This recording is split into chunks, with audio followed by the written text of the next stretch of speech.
Dusty street, frontier town, two men standing outside a saloon.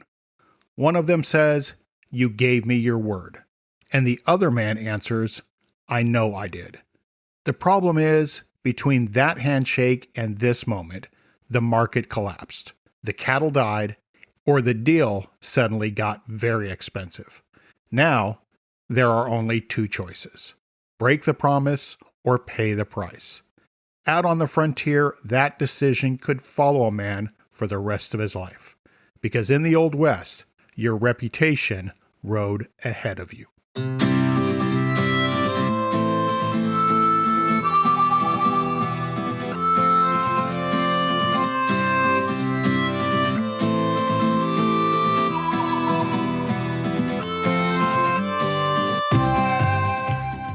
Howdy, Chip Schweiger here.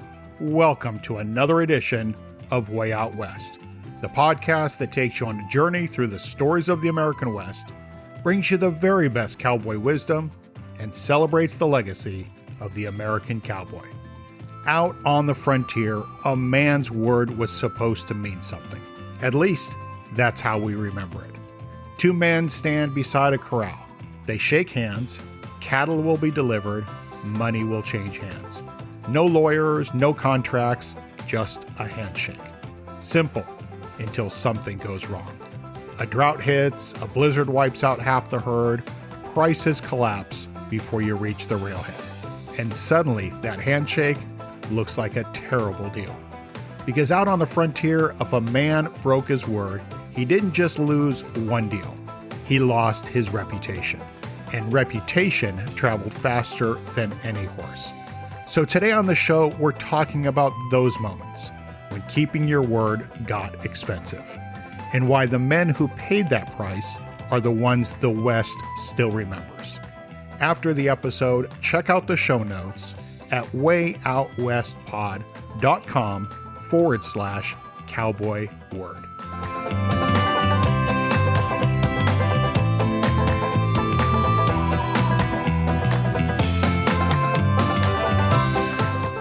Welcome back. That image we opened with, two men shaking hands beside a corral, it's one of the most enduring images of the American West. A handshake, a man's word, a deal sealed without paperwork. But the reality behind those moments was often harder than the legend, because the frontier had a way of testing promises. Weather could turn against you, markets could collapse, cattle could die. And suddenly the agreement that seemed fair in the spring looked a whole lot different by the fall. That's when reputation was really built. Not when things were easy, but when the promise you made suddenly started to cost you something. Out on the frontier, a man might lose cattle. He might lose money. But if he lost his word, he lost the one thing that followed him from town to town: his name. And that's why the stories the West remembers are often about the moments when someone kept their word, even when it would have been easier not to. One of the best examples of that comes from the early days of the cattle drives, and a partnership that helped shape the trail system of the American West: Charles Goodnight and Oliver Loving.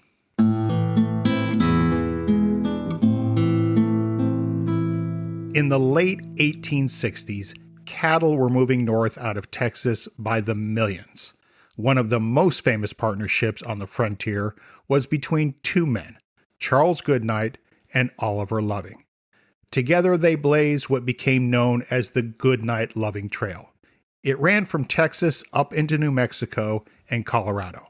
Hard country, Comanche territory, dry stretches with almost no water, miles of nothing but dust and sky. But the trail worked, and the cattle drives were profitable. Then came the summer of 1867. During one drive, Loving rode ahead of the herd to arrange supplies. Somewhere along the Pecos River, he ran into a group of Comanche warriors. He was shot. Badly wounded, Loving managed to make it back to camp, but the injuries turned gangrenous. He knew he wasn't going to survive. Before he died, Loving asked Goodnight for one final promise. He didn't want to be buried out on the frontier. He wanted to be taken home to Texas. Now think about that for a moment. They were hundreds of miles away. Transporting a body across that kind of distance in the 1860s was complicated, expensive, and dangerous. Now, Goodnight could have buried him right there. No one would have blamed him. But he had given his word, and when the drive was finished, Goodnight kept that promise.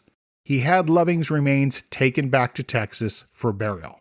It cost time, it cost money. But reputation in the West was built on exactly that kind of decision. When a man gave his word, he carried it all the way to the end of the trail. Now let's talk about cattle deals, because this is where keeping your word could really get painful. Imagine you're a rancher in Texas in the 1870s. You've agreed to deliver 2,000 head of cattle to a buyer up in Kansas. The price is locked in months ahead of time. At the time, it sounds like a good deal. Then something goes wrong. Maybe it's a late season blizzard hitting the plains. Maybe disease spreads through the herd. Maybe rustlers take a few hundred head along the way. By the time you reach Kansas, you're short. Now you've got a choice.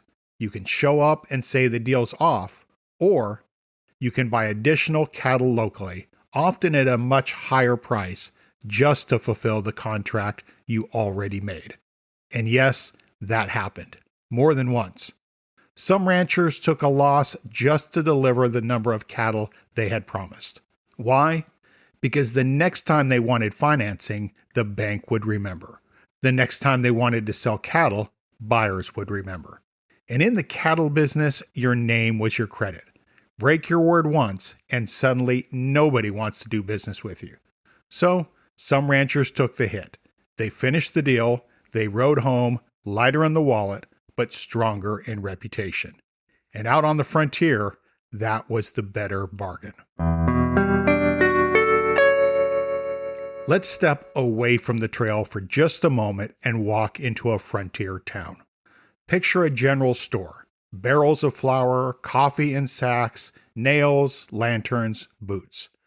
The storekeeper stands behind the counter, and like everyone else in town, he's operating on trust. The rancher might walk in and ask about ordering supplies for the upcoming season. The merchant quotes him a price, they shake hands, delivery will happen later. But out west, supply lines were unpredictable. Maybe the railroad shipment arrived late, maybe prices back east suddenly jumped.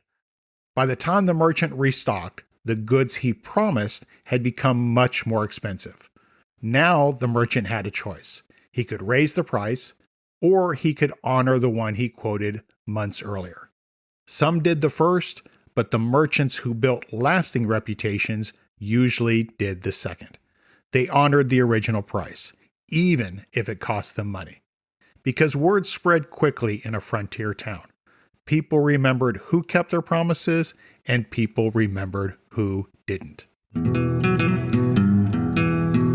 Now here's something interesting. The Old West is often remembered as chaotic. Lawless towns, gunfighters, range wars. And sure, some of that happened. But the truth is, most of the frontier ran on trust. Because the legal system was thin, courts were far away, contracts were rare. So people relied on something older, reputation. And reputation came down to a simple question. When things went wrong, did you still keep your word? Because anyone can honor a promise when it's easy. The real test comes when the deal turns sour. When the market shifts, when the weather turns against you, when suddenly the promise you made months earlier starts to hurt. That's when character shows up. There's an old piece of cowboy wisdom that fits here perfectly. Ride for the brand. It meant standing by the outfit, standing by the crew, standing by the commitments you made when you saddled up. Sometimes it meant long nights in the saddle. Sometimes it meant riding into a storm. And sometimes it meant paying a price you hadn't expected. But the cowboys who did that, the ranchers who honored their deals, the merchants who kept their word, those were the people who built the reputation that held the West together. And that kind of reputation still matters today. Because the world may have changed, but trust still works the same way it always has. It's built slowly, one promise at a time. And sometimes it costs you something. Okay, before we close out for this week, we've got one more thing. Yep, that distinctive call from Buster the Bull means it's time for our Cowboy Glossary term of the week. And this week's term is war bag. So every working cowboy carried a small pouch on the saddle called a war bag. Inside, you usually find the basics: matches, tobacco, maybe a pocket knife, and a few small tools. Now, it wasn't fancy, but out on the range, that little bag held the things a cowboy didn't want to be without. Because when you're 50 miles from town, the small things start to matter. Well, that's about all for this episode of Way Out West. I appreciate you spending part of your day with me, and I hope you enjoyed this discussion about when deals were made without paper and when a handshake could move cattle, land, or a life's worth of work. Next week on the show, we're talking about fences. The invention that helped end the open range, started more than a few range wars, and changed the American West forever. Literally and figuratively. Until next time, this is Chip Schwager, reminding you your reputation rides ahead of you, so make sure it's a good one. We'll see you down the road.